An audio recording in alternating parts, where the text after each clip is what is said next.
Serge Monast, ever heard of him? Probably not, but his story is one of the most intriguing you'll ever come across. This dude was a journalist, not just any journalist, but one who dug deep into the unknown. He was from Canada, an essayist, a Quebecer. He was deeply rooted in his community, yet his ideas reached far beyond to be into heavy politics. Not the type of guy to be a world conspiracy theorist. He's most famous for this wild theory, Project Blue Beam, a theory that has fascinated and terrified many. It's like something straight out of the X-Files, man. Imagine a world where nothing is as it seems. Monast believed in that the United Nations and NASA are planning a massive invasion to create a new world order, from hurricanes to earthquakes to take over. He talked of the new world order as real, a shadowy group pulling the strings behind the scenes. He says in his book, he said they were going to stage an alien invasion. Crazy, right? But he was dead serious. This would be in order to create a single religion, created by the government using holograms in the sky, in order to bring in the Antichrist. Now, Monast wasn't just some random dude on the internet. He was a dedicated researcher. He dove deep into this stuff. He wrote articles. He gave lectures. He was committed to uncovering the truth. He even published a book called Project Blue Beam, NASA. It became a cornerstone for conspiracy theorists. This wasn't just about aliens, though. It was about control. Control over the masses. Monast believed powerful forces were going to use technology to manipulate us, like MK Ultra, advanced tech that could deceive our very senses. He thought they'd use holograms and sounds to create a fake apocalypse, a scenario to instill fear and obedience. The thing is, Monast was secretive. He kept a low profile, always watching his back. He claimed he was in danger, constantly looking over his shoulder. He said powerful people wanted to silence him. He felt the weight of their gaze.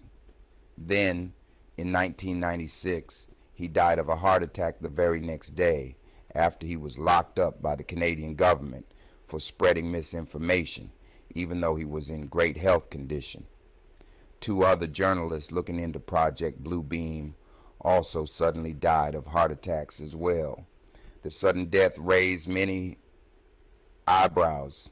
Some people think it wasn't natural. They believe there was more to the story, because also his children were took from him a month prior to that, never to be seen again, because he was homeschooling them. And the Canadian took them from him to be properly educated by the government. They think he was assassinated, taken out to keep his revelations from spreading. It's like something straight out of a spy movie, a tale of intrigue, danger, and mystery.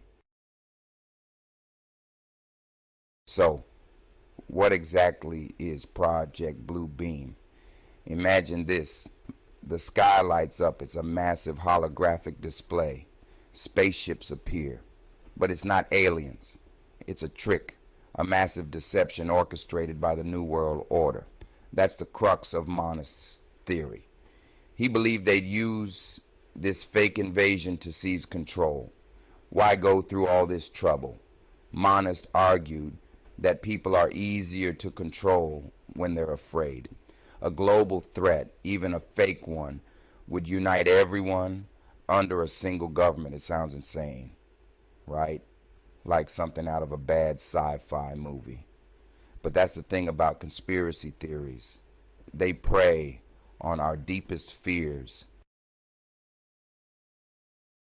Monast broke down Project Blue Beam into 4 distinct steps. First, he claimed they'd use earthquakes to uncover hidden archaeological sites. These sites would supposedly debunk existing religions and pave the way for a new one-world religion. Next, they'd use giant holographic projections in the sky. These projections would be tailored to different cultures, appearing as religious figures or deities.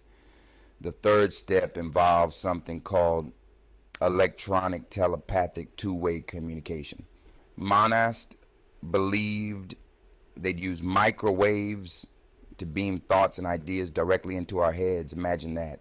Your own thoughts, not even yours. Finally, he claimed they'd use electronic means to create a global supernatural event. Think mass hysteria on a global scale. Monast's death is shrouded in mystery. He died suddenly, a heart attack. But some people cried foul. They pointed to his claims of being followed and threatened. They said powerful forces were behind his death. It's easy to dismiss this as paranoia, but the circumstances are undeniably suspicious. Monast's supporters argue that his death was a way to silence him. They claim he knew too much. They say his death is proof that Project Blue Beam is real. It's a classic conspiracy theory trope. The truth is out there and they're trying to suppress it. Echoes of Project Blue Beam, modern conspiracy culture. Project Blue Beam didn't disappear after Monast's death. It took on a life of its own. The internet breathed new life into it. It became a popular topic in conspiracy circles. People pointed to advances in technology as proof. Holograms, virtual reality, deep fakes. It all seemed to fit Monast's predictions. Project Blue Beam has seeped into popular culture. It's been featured in movies, TV shows, and video games. It's become a kind of cultural shorthand for government deception and technological control. It taps into a deep-seated fear, the fear of the unknown, the fear of being controlled. The legacy of Serge Monast, fact, fiction, and the future. His theories have sparked debates and discussions for decades. Serge Monast might be gone, but his legacy lives on. His ideas continue to influence and provoke thought.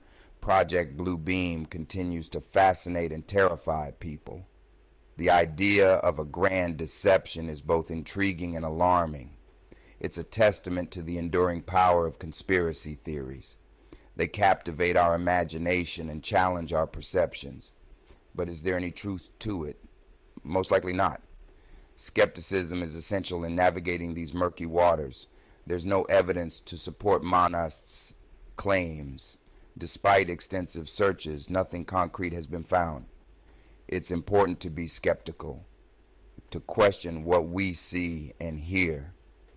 Critical thinking is our best defense.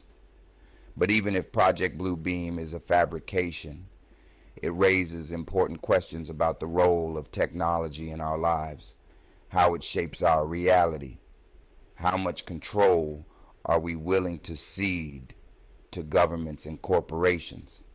The balance of power is delicate. Are we sleepwalking into a dystopian future where our thoughts and actions are manipulated? The potential consequences are dire. These are questions we need to be asking ourselves. Our future depends on the answers we seek and the actions we take. The power of belief. Why Project Blue Beam resonates. It's fascinating, isn't it? Why do people believe in conspiracy theories like Project Blue Beam? What drives this fascination? Let's dive in. It's not just about a lack of information or critical thinking skills. It's about something deeper, something more intrinsic to human nature. Intriguing, right? Conspiracy theories offer a sense of order in a chaotic world. They create a narrative that makes sense of the seemingly random. Quite compelling. They provide simple explanations for complex events, making the incomprehensible feel manageable. It's like a mental shortcut. They make us feel like we're in the know, even if that knowledge is based on flimsy evidence. This sense of understanding is powerful, almost addictive. Project Blue Beam. is particularly appealing because it taps into our fears about technology and the future. It plays on our anxieties. Clever, isn't it? We live in a world where technology is advancing at an unprecedented rate, changing our lives in ways we can't always predict. It's a lot to take in. It's natural to feel overwhelmed, even scared by these changes. The rapid pace can be unsettling. No wonder we seek answers. Conspiracy theories offer a way to make sense of these fears. Even if it means embracing outlandish ideas, they provide a framework to understand our anxieties, and that's why they resonate. Critical examination, debunking the blue beam myth. While Project Blue Beam might make for a compelling story, it's important to examine it with a critical eye.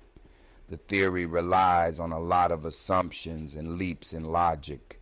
For example, the idea that governments could orchestrate a global holographic event is technologically impossible. Even today, the energy requirements alone would be astronomical. Furthermore, Monast's claims about hidden archaeological sites and mind-controlled technology are not supported by any credible evidence. While it's true that governments and corporations engage in surveillance and propaganda, the idea that they're capable of staging a fake alien invasion is simply not plausible. Conclusion. A testament to the enduring power of conspiracy, Serge Monast's Project Blue Beam, despite its lack of evidence, stands as a powerful symbol of our anxieties about the future. It highlights our fears about technological control, government overreach, and the potential for mass manipulation.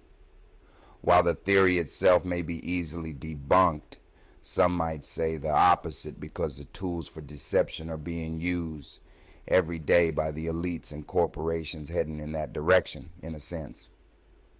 Also, he released this book 18 months after Star Trek was released, and he called Project Blue Beam Star Trek Technology. It serves as a reminder to be critical thinkers, to question everything. But globalism is happening every day in the interest of the greed. So be aware and be wary of those who claim to have all the answers, because the government has been giving many people permission to speak on UFOs lately, either to distract us or to gain more control. In a world saturated with information, discerning truth from fiction is more important than ever.